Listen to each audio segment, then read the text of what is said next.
As you take your first breath this morning, a startling realization settles in. Nothing will ever be the same. The air feels heavier, as if the world itself is holding its breath, waiting for you to notice the subtle shift beneath the surface. You rise, not with the comfort of routine, but with a gnawing sense that something fundamental has changed. The mirror reflects your familiar face, yet behind your eyes, a question flickers, a question you've never dared to ask, not fully, not honestly. What if the line between good and evil is not a line at all, but a shadow that moves, a fog that seeps into the cracks of your certainty? Imagine waking up one day and realizing that the monsters you feared as a child were never hiding under your bed or lurking in the darkness outside your window. Instead, they were always closer, woven into the fabric of your own mind, stitched into the hearts of those you love, camouflaged by the ordinary. Picture yourself opening your eyes to a world where the people you trust most, your friends, your family, your mentors, are capable of acts you once believed only the wicked could commit. Suddenly, you're faced with a moment that makes you question everything you thought you knew about human nature, about yourself. You find yourself standing at the edge of a new reality, the truth dawning on you all at once. Goodness is not a shield, and virtue is not an armor. The people you admire, the ones you call good, are not immune to darkness. In fact, sometimes, it is precisely their goodness, their conviction, their certainty, their desire to do what is right, that becomes the very soil in which monstrous acts take root. How can this be? How can the same hands that comfort a crying child become the hands that inflict pain? How can a heart that aches for justice become the engine of cruelty? The paradox is as old as humanity itself, yet it remains as unsettling as the first time you glimpsed it. You remember stories of ordinary people swept up in extraordinary horrors, neighbors turning on neighbors, friends betraying friends, entire communities descending into violence. You recall the chilling words of survivors, the haunted eyes of those who witnessed the transformation of loved ones into strangers. You wonder, were these people always monsters, hiding behind masks of kindness? Or is there something deeper, something more terrifying at play? As you move through your day, the question follows you like a shadow. You see it in the headlines: scandals, atrocities, betrayals committed by those who once stood for all that is good. You hear it in the whispered confessions of those who have crossed lines they never thought they would cross. You feel it in your own heart, in the moments when anger flares, when fear twists your thoughts, when you catch yourself wishing harm on another, if only for a fleeting second. Is the monster outside, or is it within? You begin to notice the subtle ways in which the world encourages you to divide people into categories: good and bad, heroes and villains, us and them. It feels safe, this division. It gives you a sense of order, a way to make sense of chaos. But beneath the surface, a deeper truth pulses. The boundary is not fixed. It shifts with circumstance, with pressure, with the slow erosion of certainty. What if the capacity for monstrousness is not an aberration, but a potential that lives in all of us, waiting for the right conditions to awaken? You remember the words of philosophers and poets, the warnings of those who have peered into the abyss. He who fights with monsters should look to it that he himself does not become a monster, Nietzsche wrote, his voice echoing across the centuries.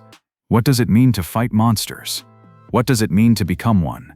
Is it a single act, a moment of weakness, or is it a gradual transformation, a slow surrender to forces you barely understand? The contradiction gnaws at you. You want to believe in the purity of goodness, in the safety of virtue. You want to believe that evil is something foreign, something that can be banished or destroyed. But the evidence mounts, relentless and undeniable. History is littered with the wreckage of good intentions gone awry, of noble causes twisted into nightmares. The very qualities that make people admirable, their passion, their loyalty, their willingness to sacrifice, can become weapons in the wrong hands, or even in their own. You think of the parent who becomes controlling in the name of love, the leader who justifies cruelty for the sake of a greater good, the friend who betrays trust out of fear or desperation. You think of yourself, of the times you have hurt others without meaning to, of the moments when your own righteousness blinded you to the pain you caused. Are these the seeds of monstrosity, or are they simply the price of being human? The tension builds, a storm gathering on the horizon of your mind. You feel the weight of responsibility pressing down on you. The responsibility to understand, to confront, to resist the easy answers. You sense that the real danger lies not in the existence of monsters, but in the refusal to see how easily we can become them. What if the greatest threat is not the darkness outside, but the darkness we refuse to acknowledge within ourselves? You begin to question the stories you've been told, the fairy tales, the myths, the histories written by the victors. You wonder how many times the roles of hero and villain have been reversed, how many times the line between good and evil has been drawn and redrawn, erased and rewritten. You wonder what it would feel like to stand on the other side, to see the world through the eyes of those you have condemned. Would you recognize yourself? Would you recognize your own capacity for harm? The questions multiply, each one more unsettling than the last. What if the desire to do good can become a kind of blindness, a refusal to see the complexity of the world? What if certainty is the enemy of compassion, and conviction the seed of cruelty? What if the very act of dividing the world into good and evil is itself a monstrous act, a denial of the messy, ambiguous reality of human nature? You feel the ground shifting beneath your feet, the familiar certainties crumbling away. You are left with only questions, with only the raw, unfiltered experience of being alive in a world where nothing is as simple as it seems. You wonder if anyone is truly safe from the pull of darkness, if anyone is immune to the forces that can turn good people into monsters. You wonder what it would take to resist, to remain human in the face of overwhelming pressure. As the day wears on, the paradox becomes a presence, a silent companion that refuses to be ignored.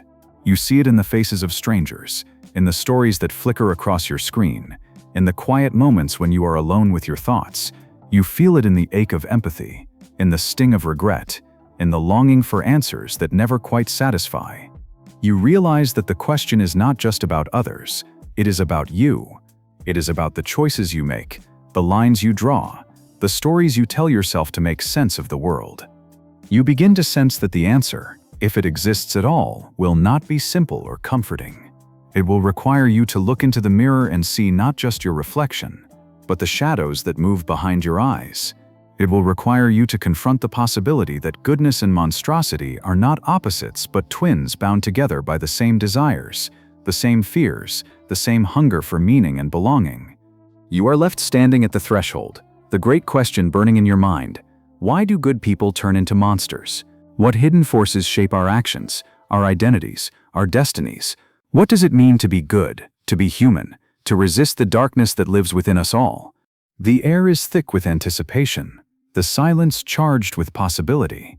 You sense that you are on the verge of a revelation, a truth that will change everything. But for now, you are suspended in the tension, caught between the comfort of old certainties and the terror of new understanding. The journey has only just begun, and already you feel the weight of the question pressing in on you, demanding to be answered.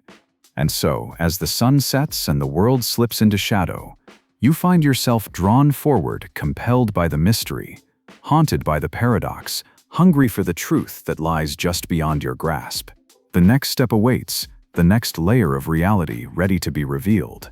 But first, you must linger in the question, feel its power, let it shape you. Only then can you begin to understand the hidden problem that lies at the heart of the human soul. You wake the next morning with the question still echoing in your mind, as if it has woven itself into the fabric of your dreams. The world outside your window looks unchanged, sunlight filtering through the curtains, the distant hum of life beginning anew. But inside, something is different. The question has become a presence, a silent observer, urging you to look deeper, to peel back the layers of comfort and certainty that have shielded you from the truth. You move through your morning rituals, but each gesture feels haunted by a sense of unreality. You pour your coffee, but the warmth in your hands is tinged with a chill. You catch your reflection in the glass, and for a moment, you see not just yourself, but the countless faces of those who have stood where you stand. Ordinary people, caught in the crossfire of forces they barely understood, swept up in currents that carried them far from the shores of their own intentions. What is this hidden force, this silent architect of transformation? Why do good people, people who love, who hope, who dream, find themselves becoming the very thing they once feared. The question is no longer abstract. It is personal, intimate, a whisper in your ear that refuses to be silenced. You begin to search for answers, not in the easy platitudes of morality, but in the depths of the human psyche. You remember the words of Carl Jung, who spoke of the shadow, the part of ourselves we refuse to see, the darkness we exile to the corners of our consciousness. One does not become enlightened by imagining figures of light, Jung wrote, but by making the darkness conscious. What if the monster is not an external enemy, but a part of yourself you have never dared to confront? You recall the stories of those who have faced their own shadows, those who have looked into the abyss and found, not emptiness, but a reflection of their own fears, desires, and wounds. You wonder how much of what you call goodness is simply the absence of temptation, the luck of circumstance, the comfort of never having been truly tested. What would you become if the world demanded more of you than you were prepared to give? The philosophers offer no easy comfort. Friedrich Nietzsche warns that morality is the herd instinct in the individual, a set of rules designed to keep chaos at bay, but also to suppress the wild, untamed forces that live within us all. You begin to see how easily morality can become a cage, a way of avoiding the responsibility of true self-knowledge. What if the real danger is not in breaking the rules, but in never questioning them? Arthur Schopenhauer whispers of the will, a blind, insatiable force that drives all living things, a hunger that can never be satisfied. You feel the truth of this in your own life, in the restless longing that propels you forward, the ache for meaning that never quite goes away. You wonder how much of what you call goodness is simply the management of this will, the careful negotiation between desire and restraint. What happens when the balance tips, when the will breaks free of its chains? You think of Aldous Huxley, who saw in society a machinery of conformity, a system designed to smooth out the rough edges of individuality, to turn people into cogs in a vast impersonal machine. You begin to see how easily the desire to belong, to be accepted, can become a weapon, how the fear of exclusion can drive people to betray their own values, to become complicit in acts they would once have condemned. What if the monster is not a solitary figure, but a collective creation, born of the need to fit in, to be loved, to be safe? Jean-Paul Sartre reminds you that existence precedes essence, that you are not born with a fixed identity, but must create yourself through your choices, your actions, your willingness to confront the absurdity of existence. You feel the weight of this freedom, the terror of knowing that you are responsible for who you become. What if the monster is not a fate, but a possibility, a path you could take, a self you could become, if you are not vigilant? Viktor Frankl, who survived the horrors of the concentration camps, speaks of the search for meaning, the need to find purpose even in the midst of suffering, to hold on to a sense of dignity when everything else has been stripped away. You wonder how many people have lost themselves, not because they were evil, but because they could not bear the weight of meaninglessness, because they reached for certainty in a world that offered only chaos. You begin to see the hidden problem, the force that shapes human behavior from the shadows. It is not a single cause, not a flaw in character or a defect of will, but a complex web of psychological and philosophical forces: fear, desire, conformity, the hunger for meaning, the terror of freedom. It is the shadow that lives in every heart, the will that drives every action, the machinery of society that rewards obedience and punishes dissent. You see how easily the line between good and evil can blur, how quickly the desire to do good can become a justification for harm. You think of the parent who punishes a child for their own good, the leader who sacrifices the few for the many, the friend who lies to protect you from pain. You see how the very qualities that make people admirable, their loyalty, their passion, their willingness to sacrifice, can become the seeds of monstrosity when twisted by fear, by anger, by the need to belong. You feel the tension building, the sense that you are standing on the edge of a precipice. You realize that the hidden problem is not just out there in the world, but in here, in your own mind, your own heart. You begin to see how easily you could be swept up in forces beyond your control, how quickly your own certainties could become the soil in which darkness grows.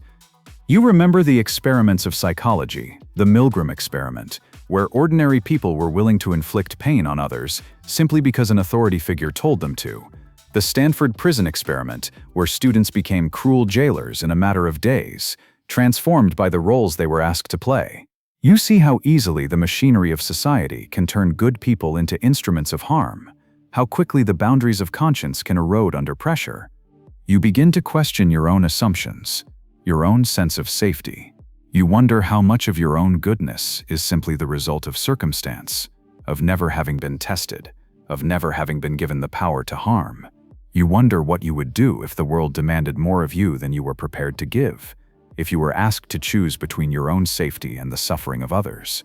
You feel the weight of history pressing down on you, the stories of ordinary people swept up in extraordinary horrors, the slow incremental steps that lead from kindness to cruelty, from compassion to indifference. You see how easily the machinery of society can turn good people into monsters, how quickly the boundaries of conscience can erode under pressure. You begin to sense that the real danger is not in the existence of monsters, but in the refusal to see how easily we can become them. You see how the desire to be good, to be right, to be safe, can become a kind of blindness, a refusal to see the complexity of the world, a denial of the darkness that lives within us all. You feel the tension building, the sense that you are standing on the edge of a precipice. You realize that the hidden problem is not just out there in the world, but in here, in your own mind, your own heart. You begin to see how easily you could be swept up in forces beyond your control, how quickly your own certainties could become the soil in which darkness grows. You are left with more questions than answers, with a sense of urgency that will not let you rest. What does it mean to confront the shadow, to face the darkness within? How can you resist the forces that seek to turn you into something you are not? What does it mean to be truly good, in a world where the line between good and evil is always shifting? The journey continues, the tension mounting, the stakes growing ever higher. You sense that the consequences of ignoring this hidden problem are more profound than you have yet imagined. The next step awaits, the unseen consequences that ripple out from the heart of the human soul, shaping the world in ways you are only beginning to understand. You carry the weight of these questions into the world, feeling them pulse beneath your skin as you move through the day. The hidden problem is no longer a distant abstraction. It is a living presence, a silent current running beneath every interaction, every decision, every fleeting thought. You begin to notice the subtle ways it shapes your reality, the invisible threads that bind you to others, to history, to the vast machinery of society. You walk down a crowded street, and suddenly the faces around you are transformed. Each one is a mystery, a universe of hidden fears and secret hopes. You wonder how many of them have stood at the same precipice, how many have felt the same tension between light and shadow. You sense the fragility of the boundaries that separate you from them, the ease with which empathy can dissolve into indifference, kindness into cruelty. You remember the words of Hannah Arendt, who spoke of the banality of evil, the terrifying ordinariness of those who commit monstrous acts. You realize that evil does not always announce itself with fanfare or spectacle. More often it creeps in quietly, disguised as routine, as obedience, as the simple desire to belong. You see how the machinery of society rewards conformity, how it punishes those who question, who resist, who dare to see the world as it truly is. You begin to notice the small betrayals, the everyday compromises that accumulate over time. A colleague laughs at a cruel joke, and you say nothing. A stranger is treated with contempt, and you avert your eyes. You feel the pressure to fit in, to avoid conflict, to protect your own comfort at the expense of another's pain. Each choice seems insignificant, a drop in the ocean, but together they form a tide that can sweep away even the strongest convictions. You sense the power of cognitive biases, the invisible filters that shape your perception of reality. Confirmation bias whispers that you are right, that your tribe is good, that the other is dangerous.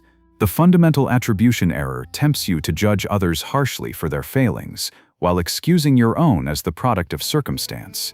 You see how easily the mind can twist facts to fit a narrative, how quickly compassion can be reserved for those who look, think, and act like you.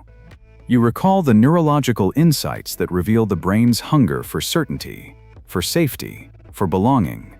The amygdala flares at the hint of threat, flooding your body with fear, narrowing your vision, sharpening the boundaries between us and them. The prefrontal cortex, seat of reason and empathy, struggles to keep pace, overwhelmed by the ancient circuitry of survival. You realize how easily the machinery of the mind can be hijacked, how quickly the best intentions can be swept away by the tides of emotion. You see the consequences ripple outward, shaping not just individual lives, but entire societies. You think of the slow drift toward polarization, the rise of echo chambers, the hardening of hearts and minds. You see how easily fear can be weaponized, how quickly suspicion can become hatred, how effortlessly the machinery of propaganda can turn neighbor against neighbor. You remember the lessons of history, the witch hunts, the purges, the genocides, each one born not of monstrous individuals, but of ordinary people swept up in forces they could not control. You feel the urgency of escape, the need to break free from the unseen trap that holds you in its grip. You sense that the real danger is not in the existence of evil, but in the refusal to see how easily it can take root in the soil of everyday life. You realize that the line between good and evil is not a wall, but a membrane. Thin, permeable, easily crossed. You begin to question the stories you tell yourself, the myths that sustain your sense of identity. You wonder how many times you have justified harm in the name of good, how often you have turned away from suffering because it was easier, safer, more comfortable. You see the ways in which culture conditions you to accept the unacceptable, to normalize the unthinkable, to participate in systems of harm without ever questioning your role. You think of the child who learns to look away from injustice, the student who is taught to obey without question, the citizen who is told that safety requires sacrifice. You see how easily the machinery of society can turn good people into cogs, how quickly the desire to belong can become a weapon, how effortlessly the boundaries of conscience can erode under pressure. You feel the consequences in your own life, in the moments when you have chosen silence over truth, comfort over courage, belonging over integrity. You remember the sting of regret, the ache of lost opportunities, the quiet shame that lingers long after the moment has passed. You wonder how many times you have been complicit in harm, not out of malice, but out of fear, out of habit, out of the simple desire to avoid pain. You see the consequences in the world around you, the rise of authoritarianism, the spread of misinformation, the erosion of trust and empathy. You realize that the hidden problem is not just a matter of individual psychology, but a collective force, a tide that can sweep away even the strongest structures of meaning and belonging. You sense the urgency of resistance, the need to reclaim your agency, to become more than a passive participant in the machinery of harm. You begin to sense that the real breakthrough lies not in the search for purity, but in the willingness to confront your own complicity, to see the ways in which you are both victim and perpetrator, both innocent and guilty. You realize that the path to freedom begins with the recognition of your own vulnerability, your own capacity for harm, your own need for redemption. You feel the tension mounting, the sense that you are standing on the edge of a revelation. You wonder what it would take to break free from the unseen trap, to reclaim your humanity in the face of overwhelming pressure. You sense that the answer lies not in the rejection of darkness, but in the integration of shadow and light, in the willingness to see yourself as you truly are. You are haunted by the question, what does it mean to be good in a world where the machinery of harm is so powerful, so pervasive, so invisible? How can you resist the forces that seek to turn you into something you are not? What does it mean to reclaim your agency, to become more than a passive participant in the unfolding drama of history? You feel the urgency of the moment, the sense that the stakes are higher than you have ever imagined. You realize that the unseen consequences of the hidden problem are not just personal, but collective, not just psychological, but existential. You sense that the future depends on your willingness to confront the darkness within, to resist the machinery of harm, to become more than a cog in the wheel of history. You are left with a sense of longing, a hunger for meaning, a desire to break free from the unseen trap that holds you in its grip. You sense that the next step is not just a matter of understanding, but of action, of rebellion, of the willingness to challenge everything you thought you knew. The journey continues, the tension mounting, the stakes growing ever higher. You sense that the breakthrough is near, that the path to freedom lies just beyond the horizon. The next step awaits: the rebellion, the radical shift in perspective that will change everything. But first, you must linger in the consequences. Feel their weight. Let them shape you. Only then can you begin to imagine what it would mean to break free, to reclaim your humanity, to become more than a passive participant in the machinery of harm. You stand at the threshold, the unseen consequences pressing in on you from all sides. You feel the urgency of escape, the need to break free from the trap that holds you in its grip. You sense that the answer lies not in the rejection of darkness, but in the integration of shadow and light, in the willingness to see yourself as you truly are. The next step awaits: the rebellion, the radical shift in perspective that will change everything. The journey is far from over. The most difficult questions and the most powerful answers are still to come. You stand at the edge of the unseen trap, the weight of consequences pressing in from all sides. The world feels tighter, the air charged with the static of possibility and dread. You sense that the old stories, the ones that promised safety and obedience, comfort and conformity, are beginning to unravel. The machinery that once seemed invisible now reveals its gears, grinding away at your sense of self, your capacity for choice. The time for passive observation is over. Something inside you stirs, a quiet, insistent rebellion. You feel it first as a question, sharp and electric. What if you refused to play your part? What if you stepped out of the current, even for a moment, and saw the world not as it is, but as it could be? The thought is both terrifying and exhilarating. You realize that the first act of rebellion is not against the world, but against the stories you have been told about good and evil, about yourself, about what is possible. You remember the words of Jean-Paul Sartre: "Freedom is what you do with what's been done to you." The machinery of harm, the unseen trap, the slow erosion of conscience. These are not your destiny. They are the conditions of your existence, but not its limit. You begin to see that rebellion is not a single act, but a way of being. A refusal to let the world define you. A willingness to question, to doubt, to imagine something new. You look back at the moments when you chose silence over truth, comfort over courage, belonging over integrity. You feel the sting of regret, but also the spark of possibility. What if those moments were not the end, but the beginning? What if every act of complicity contains the seed of resistance, every failure the possibility of redemption? You begin to notice the cracks in the machinery, the places where the gears do not quite fit. You see the moments when people break the script, when a stranger speaks out against injustice, when a friend refuses to laugh at a cruel joke, when a child asks a question that no one else dares to voice. These moments are small, almost invisible, but they are the beginning of something vast. You realize that rebellion does not always announce itself with banners and slogans. Sometimes it is as simple as a single word, a single act of kindness, a single refusal to look away.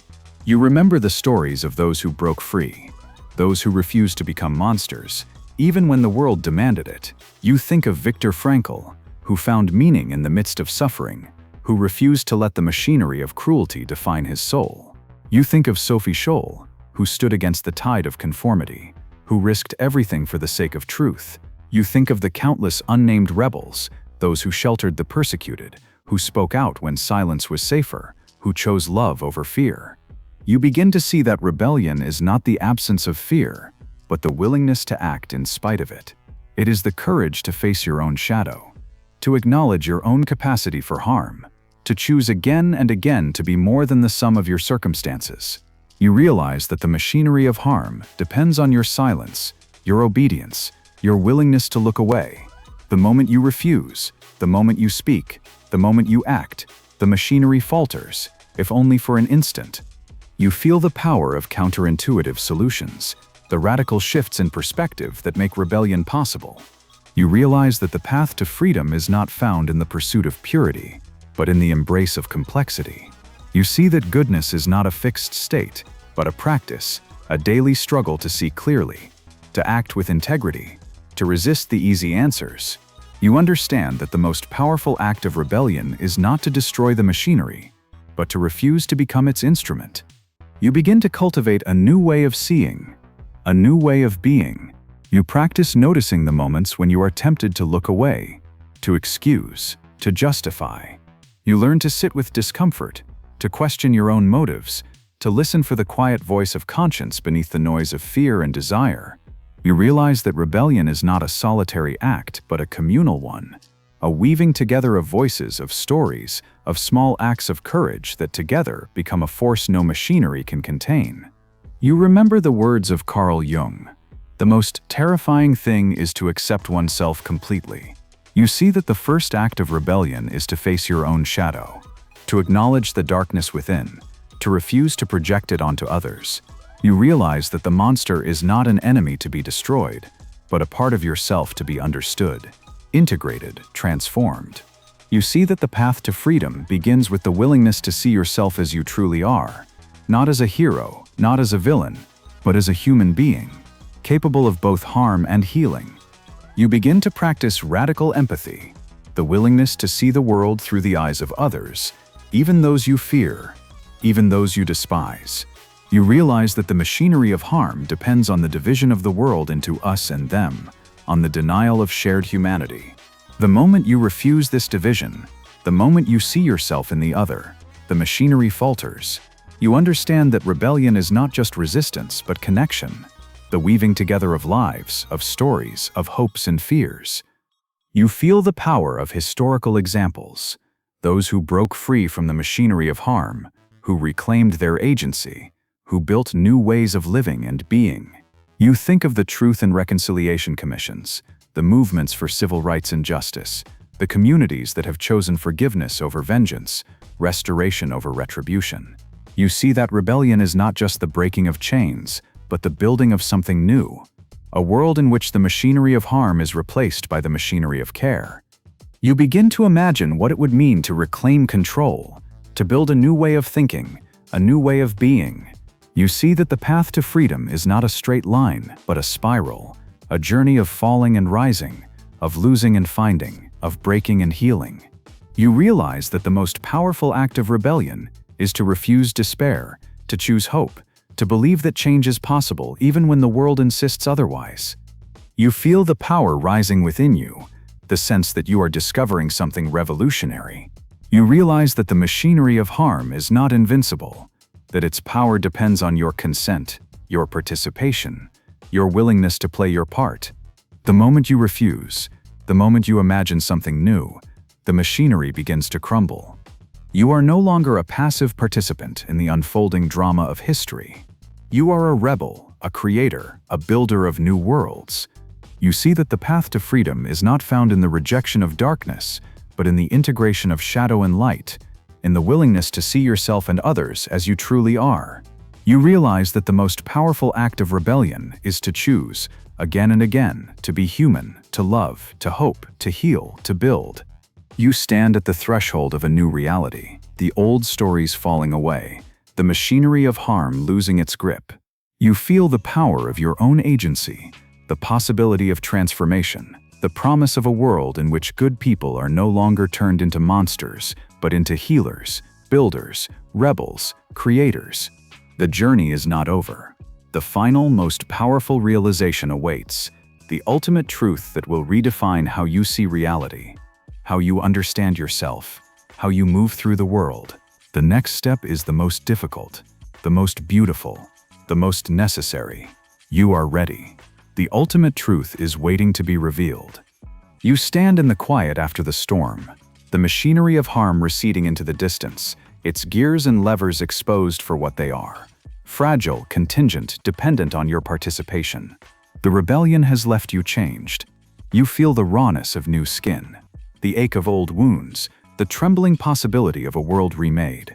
The air is different now, charged with the electricity of insight, the hush of something sacred about to be revealed. You look back at the path you have traveled, the questions that haunted you, the shadows you faced, the machinery you resisted. Each step has stripped away a layer of illusion, a veil of comfort, a shield of certainty. You are left standing in the open, vulnerable and awake, your heart pounding with the knowledge that there is no going back. The world is not what you thought it was. You are not who you thought you were. And then, in the silence, the ultimate truth begins to dawn, not as a thunderclap, but as a slow, inexorable rising of light.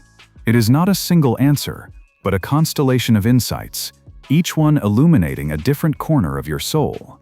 You realize, first, that the line between good and evil is not a boundary to be guarded, but a mirror to be gazed into.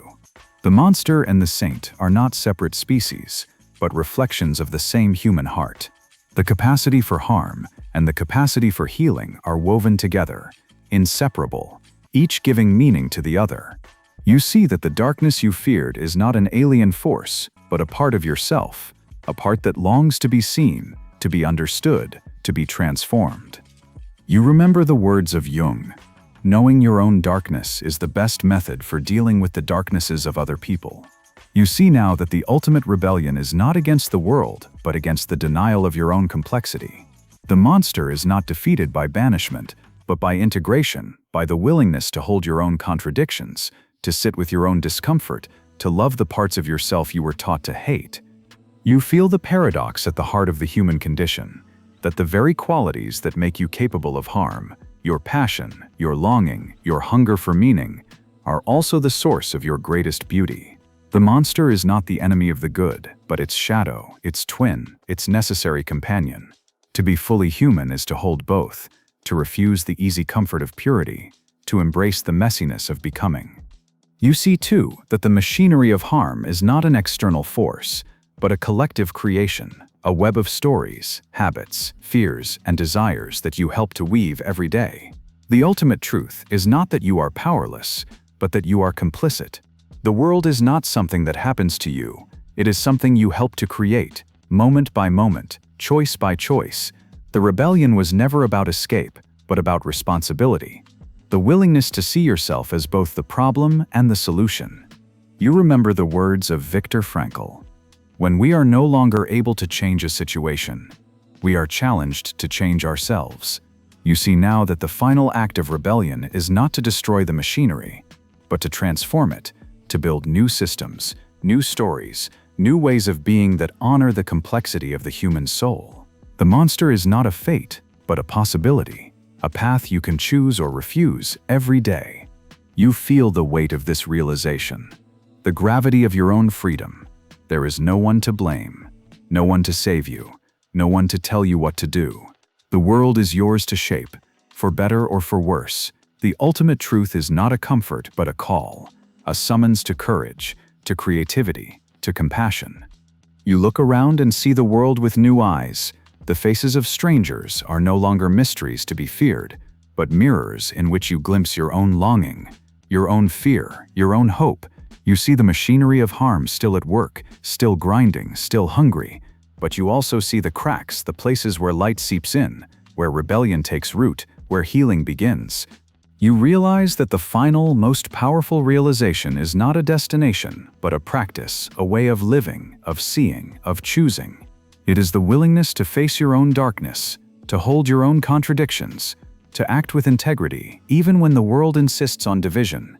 It is the courage to love what is broken, to forgive what is wounded, to build what is needed. You remember the stories of those who came before you, the rebels, the healers, the builders of new worlds. You see that their greatness was not in their purity, but in their willingness to embrace their own complexity, to act with courage in the face of uncertainty, to love in the midst of fear. You realize that you are not alone, that you are part of a lineage, a tradition, a movement that stretches back through time and forward into the unknown. You feel the call to action, the urgency of the moment. The world is still in the grip of the machinery, still haunted by the specter of the monster. But you are no longer afraid. You know now that the power to change the world begins with the power to change yourself. The ultimate truth is not a secret to be discovered, but a choice to be made again and again in the face of doubt, in the midst of struggle, in the heart of darkness. You stand at the edge of the new reality, the old stories falling away, the machinery of harm losing its grip. The sun is rising, slow and inexorable, illuminating the path ahead. You feel the weight of your own freedom, the gravity of your own responsibility, the beauty of your own becoming. You take a breath, and the world breathes with you. The monster is still there, lurking in the shadows, but you are no longer its prisoner. You are its witness, its companion, its redeemer.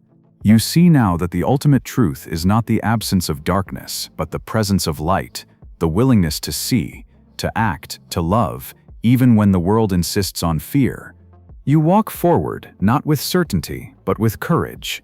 The journey is not over, it never will be. But you are no longer afraid of the question, no longer haunted by the paradox.